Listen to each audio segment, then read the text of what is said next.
My family and I left town to pursue homesteading. We are learning and laughing our way into farming. The work is hard, and I believe in training the hands that feed you. From soil to shop, from the tractor to the table, I am the uneducated farmer. So the cows got out last night. I knew they were running low on grass, and I know I had literally just made a pasture management video, and I said, hey, I've left these guys on here for too long. But usually they let me know. Usually they moo and they'll kind of complain, hey, we want new grass. But I came out, and May got out in the middle of the night. I got her back in, but came back out and they were right here. Yep, so the fence is behind them, and they were in this area back here. They came out and were wandering in the yard, and fortunately I grabbed a bucket with some corn, put it in there, and then I quickly threw a fence around them while they were eating the corn. So what I'll be doing now is just rounding out this fence so it's separated from the rest of the fence, and then I'm going to go pull up all of the stakes on both sides, and then I'm going to run their fencing down into this area over along the hillside, and they'll have a lot of fresh grass. So ultimately I really do want to have our cows out in this pasture back here, but Spot is going to be getting butchered this fall, and honestly this may be the last or second to last time I move them before he's going to be ready to be butchered. And honestly, I'd like to have them up here. I want to position them up here, planning ahead for Spot's butchering, so that we're near our water. And also I have a little access road right here for bringing the tractor through, so that'll be preferable. So just always trying to keep those things in mind.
Okay, so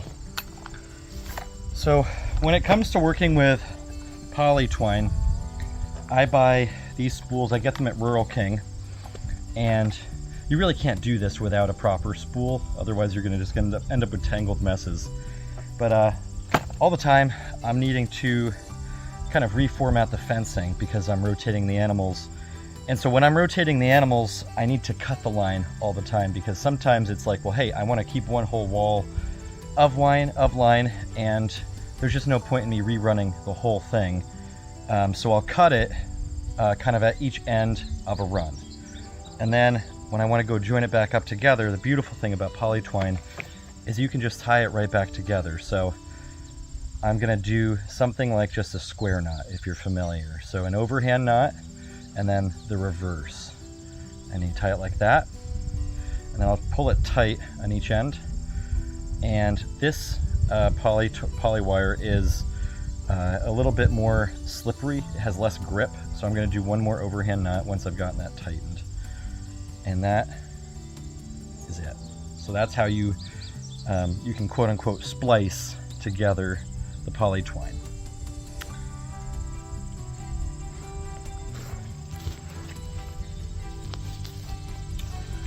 And I'm pretty much able to do this with only one tool, just a pair of needle nose pliers. I think these were like $3 or something ridiculously cheap at Lowe's. They're the Project Source brand. And these and a spool and the twine, and you're off to the races with doing temporary fencing for cows.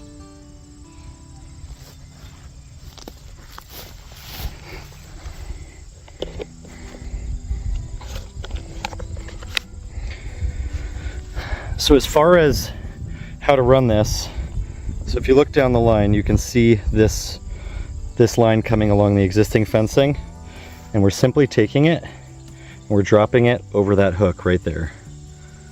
Let it come into focus. Yeah, there we go. So it's just going to droop right over that hook. This is a corner, and I'm going down that hill right there. So let's see if I can do this while holding the camera here. So all that I'm doing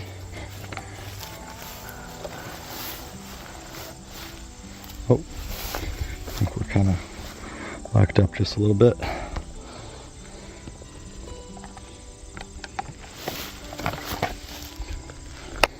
Okay, so all we are doing is we're just walking with the spool.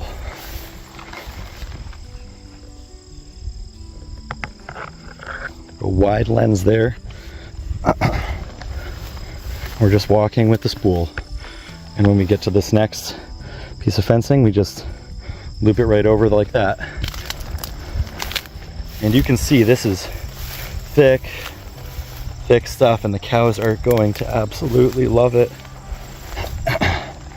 All right, so again, we're gonna do the same thing here.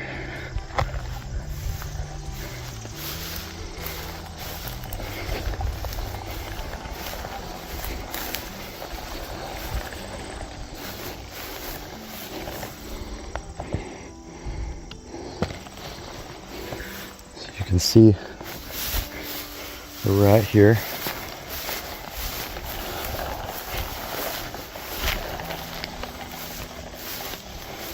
Oh, they are gonna love the shade down in here. And oh, you know what? This one's broken, so fortunately I have the other side. So I'm just gonna clip that right in there. And the cows, I don't think, are gonna come into this back corner. This is pretty uneven for them, and there's not enough really bang for their buck. But this is one of my trails that I have that goes into the woods, and I've just decided that I'll use this as the bottom perimeter of my fence. So right here I'm at the corner, so fence runs up that way and we'll run down this way. So we're at a corner, and then we're gonna work our way back down this way and then back up the hill, and we will have our fence up.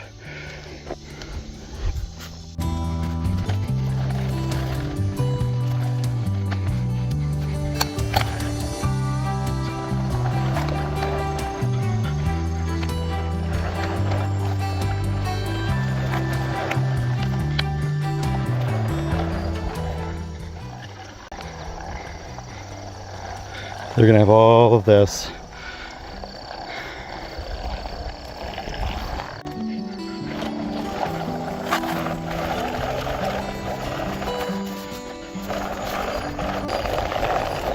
Now we hit our corner, and we're gonna go right up the hill. They're gonna be right next to the house. And we're in the home stretch. Cows are right up there.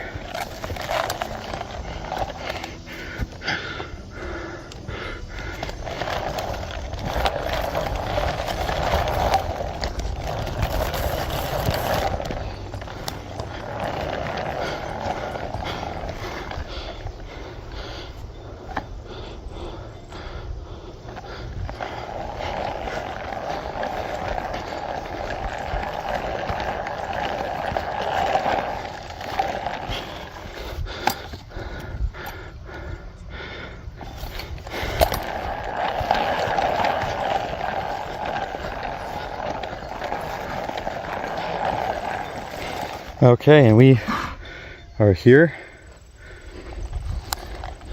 And I'm gonna go ahead, drop this line right here. So we need to splice these two together. So I'll show you how we do that.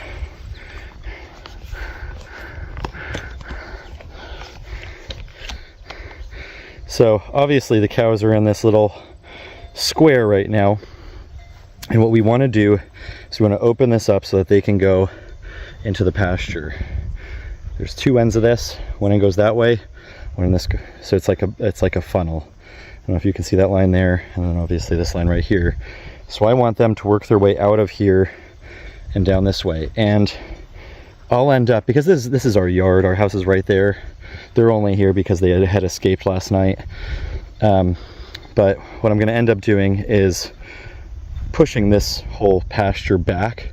But for right now, this is just going to be how we move them, because when moving cows, you need to have some level of fencing to direct them, and you utilize kind of bottlenecks and funneling systems to get them where you want them. So I'm going to go ahead and I'm going to splice this together here.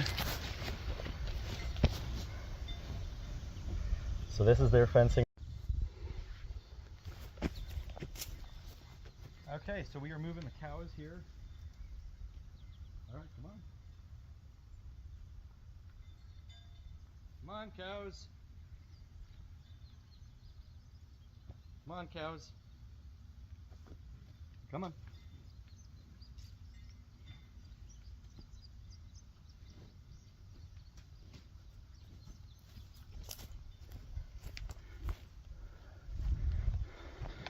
So they are now officially in the new pasture. You can see this was the old fence and how I incorporated it all together. And now this fence will run down. Come on, May May. Look. There you go. Come on. It's all nice new grass for you guys. Yeah.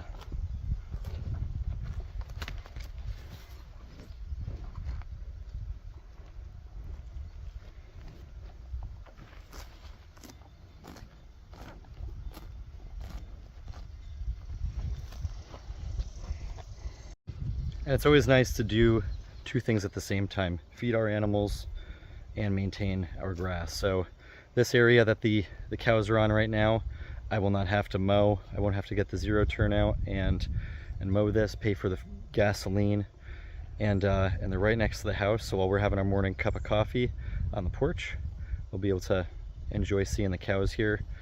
And they now have access all the way down now back into this stuff, so they can maybe help me clear out some of this thick stuff. Cows aren't the best with clearing, but I know that they'll go down into this, and they'll just them walking through, just their foot traffic will help to clear some of this up.